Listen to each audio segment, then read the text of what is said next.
कंकड़ फोड़ी मैया सीमल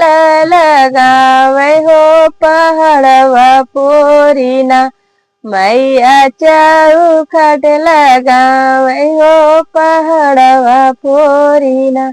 मैया चौखट लगावे हो पहाड़वा पोरीना के करे घरे हवै दूध से मलैया हो के करे घरवाना हो के करे घरवाना अरे सुखली भौरिया हो के करे घरवाना अरे सुखली भौरिया हो के करे घरवाना कंकड़ फोड़ी मैया सीमल लगावे हो पहाड़